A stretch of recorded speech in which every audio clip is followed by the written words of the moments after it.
সমষ্টি পুনৰ্গঠনৰ পিছত পঞ্চায়তসমূহ পুনৰ্গঠন হ'ল, কিন্তু এতিয়াও বহুকেইটা সমষ্টিত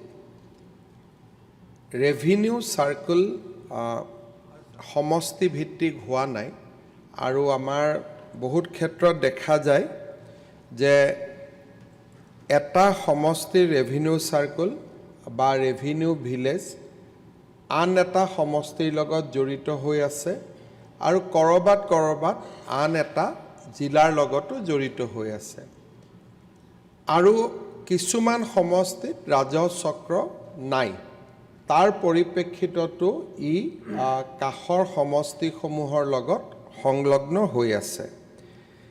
আজি আমি বিটিচিৰ ক্ষেত্ৰত এক্সাৰচাইজটো কৰা নাছিলোঁ, কিন্তু আন 105টা সমষ্টিৰ ক্ষেত্ৰত আমি এক্সাৰচাইজ কৰিছিলোঁ। এতিয়া উদাহৰণ হিচাপে মই 2-3টা ক'ব খোজোঁ। যেনেকৈ দুধনৈত আমাৰ বালিজানা ৰেভিনিউ চাৰ্কেল আছে, কিন্তু তাতে গোৱালপাৰা পূব সমষ্টিৰ গাঁওসমূহো জড়িত হৈ আছে। ঠিক তেনেধৰণে বৰক্ষেত্ৰীত আমাৰ এখন পঞ্চায়ত সৰ্থেবাৰী বা বৰপেটা সমষ্টিৰ লগত জড়িত হৈ আছে। তেনেকৈ আমাৰ টিংখঙৰ গাঁও নাহৰকটীয়াৰ লগত জড়িত হৈ আছে। সেইবাবে আজি আমি এটা প্ৰথম পৰ্যায়ত এটা এছেছমেণ্ট কৰি জিলা উপায়ুক্তসকলক মই 2 দিনৰ ভিতৰত আমাক প্ৰস্তাৱ পঠাব কৈছোঁ যে কোনো সমষ্টিৰ গাঁও যাতে MLA এৰিয়াৰ বাহিৰত নাথাকে। আৰু মই উদাহৰণ দিব পাৰোঁ, যেনেকৈ গোলাঘাট সমষ্টিৰ বহুকেইখন গাঁও দেৰগাঁও সমষ্টিত আহিছে, কিন্তু ৰেভিনিউ চাৰ্কেলটো এতিয়া গোলাঘাটতে আছে। তেনেকৈ তিতাবৰৰ পুৰণা 10খন গাঁও গোলাঘাট জিলাত আহিলে সমষ্টি গোলাঘাট, কিন্তু ৰেভিনিউ চাৰ্কেল এতিয়াও তিতাবৰৰ লগত সংলগ্ন হৈ আছে।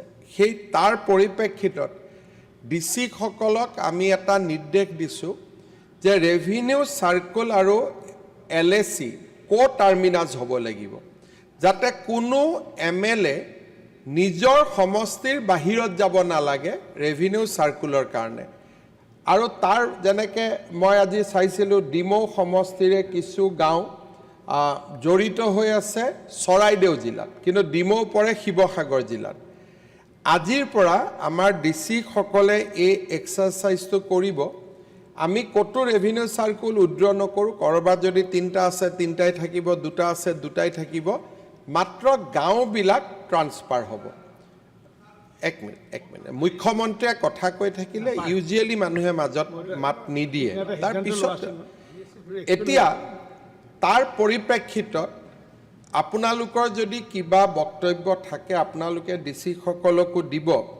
আৰু যিকেইটা সমষ্টিত এটাও ৰেভিনিউ চাৰ্কুল নাই, সেই সমষ্টিখিনিৰ আমি লিষ্ট উলিয়াইছোঁ। বৰপেটা জিলাৰ পকা বেতবাৰী আৰু চেঙা, বঙাইগাঁও জিলাৰ সৃজনগাম, কাছাৰ জিলাৰ বৰখলা আৰু ধলাই, ধুবুৰীৰ বিৰচিং জৰুৱা।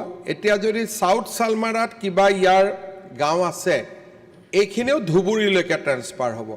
ধুবুৰীত বিৰচিং জৰুৱা, ডিব্ৰুগড়ত খোৱাং, গোৱালপাৰাত জলেশ্বৰ, কামৰূপ মহানগৰত চেণ্ট্ৰেল গুৱাহাটী, লখিমপুৰত নাওবৈচা, তিনিচুকীয়াত মাকুম ডিগবৈ আৰু শোণিতপুৰ জিলাত ৰঙাপাৰা, বিশ্বনাথ চাৰিআলিত বিহালী।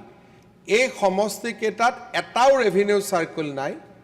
ইয়াতে আজি আমি সদনত জনাবলৈ পাই ভাল পাইছোঁ যে চৰকাৰে তৎকালীনভাৱে এই গোটেইকেইটা সমষ্টিত এটা ৰেভিনিউ চাৰ্কুল দিবৰ বাবে সিদ্ধান্ত লৈছে। ইয়াৰ ফলত পকা বেতবাৰী সমষ্টিৰ গোটেই গাঁও পকা বেতবাৰী ৰেভিনিউ চাৰ্কুলত আহিব। চেঙা সমষ্টিৰ গোটেই গাঁও চেঙা ৰেভিনিউ চাৰ্কুলত আহিব। ঠিক তেনেকৈ গুৱাহাটীতো 5টা সমষ্টিত 5টা ৰেভিনিউ চাৰ্কুলত 5টা সমষ্টিৰ গাঁও আহিব। কোনো সমষ্টিলৈ অভাৰলেপিং হ'ব নোৱাৰিব। এই এক্সাৰচাইজটো কৰাৰ পিছত কিছুমান সমষ্টিৰ কিছুমান ৰেভিনিউ চাৰ্কুল বহুত ডাঙৰ হৈ যাব। আৰু কিছুমান সমষ্টিত কিছুমান ৰেভিনিউ চাৰ্কেল বহুত সৰু হৈ যাব তাৰ পিছত আমি নেক্সট এক্সাৰসাইজটো কৰিম যাতে সমষ্টিৰ ভিতৰতে সমানুপাতিকভাৱে গাঁওসমূহ প্ৰতিটো ৰেভিনিউ চাৰ্কেলত ভগাই দিয়া যায় আমি কোনো সমষ্টিৰ পৰা কোনো ৰেভিনিউ চাৰ্কেল উইথড্ৰ নকৰোঁ কিন্তু তাৰ পিছতো জোনাইৰ দৰে সমষ্টিত আমাক ৰেভিনিউ চাৰ্কেল আৰু ক্ৰিয়েট কৰিব লাগিব গতিকে সেই পজিশনটো আমি নেক্সট ব্যৱস্থাত ল'ম যেনেকৈ চমৰীয়াৰ গোটেই গাঁওবিলাক গৰৈমাৰীলৈকে গুচি যাব কাৰণ চমৰীয়াত এতিয়া এটাই ৰেভিনিউ চাৰ্কেল আছে চমৰীয়া ৰেভিনিউ চাৰ্কেল বকুত আছে কিন্তু পৰৱৰ্তী সময়ত গৰৈমাৰীৰ লগতে আমি সোণতলীটো এটা ৰেভিনিউ চাৰ্কেল ক্ৰিয়েট কৰি দিম যাতে বৰ্ধিত প্ৰেছাৰটো ল'বৰ কাৰণে দুটা ৰেভিনিউ চাৰ্কেল আমি কৰিব পাৰোঁ কিন্তু আজিৰ পৰা যিটো এক্সাৰসাইজ আৰম্ভ হ'ব সেইটো হ'ল